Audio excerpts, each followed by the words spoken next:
Tellement le bras cassé, j'appelle aussitôt les pompiers. Je trouve qu'ils mettent plus de temps à arriver que d'habitude. Mais enfin, ils prennent l'élève en charge. La plupart des membres de la caserne sont retenus sur les lieux d'une explosion, à quelques kilomètres, m'apprend l'un des hommes pour s'excuser du délai d'attente. L'évacuation attire une foule de curieux. De mon côté, je n'ai pas de temps à perdre. Je dois m'occuper du second blessé, qui s'en sort avec des hématomes et quelques égratignures. Je contacte ses parents et leur conseille à leur arrivée de consulter leur généraliste pour vérifier qu'il n'y a rien de grave. Je suis à peine assise au self pour déjeuner qu'on me rappelle en urgence. Une élève vient de faire une crise d'épilepsie en plein milieu de la cour. Tant pis pour mon repas. La santé des élèves est ma principale préoccupation. En fin d'après-midi, je sors de l'établissement éreintée. Mais ma journée n'est pas encore terminée. Je dois récupérer Amy à l'école, puis préparer le repas et donner le bain à mes deux loulous. Heureusement, Damien sera là pour m'aider. Depuis qu'on est ensemble, on se partage équitablement les tâches ménagères. Il n'y a pas de raison que ce soit moi qui fasse tout. D'ailleurs, je me rends compte que je n'ai pas reçu son SMS quotidien ce matin. Il m'en envoie toujours un pour me rappeler qu'il m'aime. Même si c'est désormais plus une habitude qu'un geste spontané, je me dis qu'il pense à moi, et ça me fait plaisir. 1 heure plus tard, la quiche est dans le four, et j'ai déjà douché Amy. Mais Damien et Timéo ne sont toujours pas rentrés. La sonnerie de mon portable retentit, et mon cœur se met à palpiter quand je vois le nom qui s'affiche sur l'écran. La crèche. La directrice de l'établissement m'informe que mon mari n'est pas venu chercher Timéo, et qu'elle doit fermer l'établissement dans un quart d'heure. Affolée, je m'engage à arriver dans les plus brefs délais. Le temps de rhabiller ma fille et nous filons à toute allure en direction de la crèche. Je m'inquiète pour Damien. Cela ne lui ressemble pas de me laisser sans nouvelles. Il a déjà eu des incidents au travail, mais n'a pourtant jamais oublié de me prévenir. La directrice m'attend de pied ferme. Timéo, déjà vêtu de son manteau à côté d'elle, dans l'entrée. J'imagine qu'elle n'est pas ravie de ce retard. Mais il faut reconnaître que c'est exceptionnel en ce qui nous concerne. Je suis vraiment désolée. Mon mari ne m'a pas prévenue, sinon je serais venue plus tôt.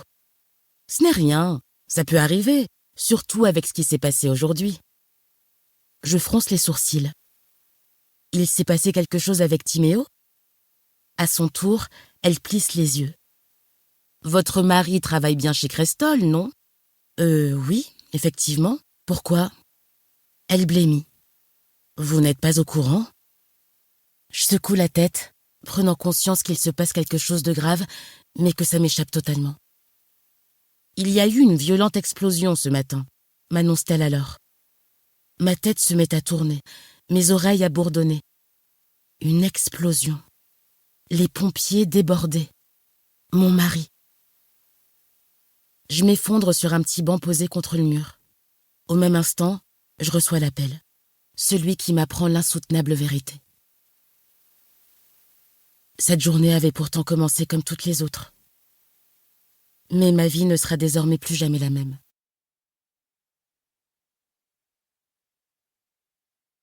1. Joshua. La portière de la voiture est à peine ouverte que les flashs crépitent déjà. Comme tous les soirs en rentrant chez moi, je trouve sans surprise une horde de journalistes qui m'attendent de pied ferme devant la porte de mon immeuble, heureusement sécurisée. Les groupies ne sont pas en reste et se mettent à hurler tandis que je sors de la berline noire.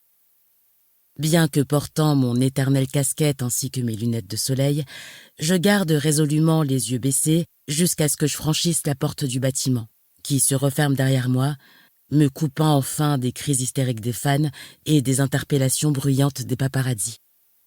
Je retire mes lunettes et lance un regard dépité à Curtis, mon garde du corps attitré depuis quelque temps. J'en peux plus. Le gorille me sourit, compatissant, et nous nous engouffrons dans l'ascenseur. J'ai la chance d'habiter dans un superbe appartement terrasse en plein cœur de Londres, mais malheureusement, mon adresse a été découverte voilà quelques semaines. Et depuis, tant les admiratrices que les journalistes campent jour et nuit devant chez moi.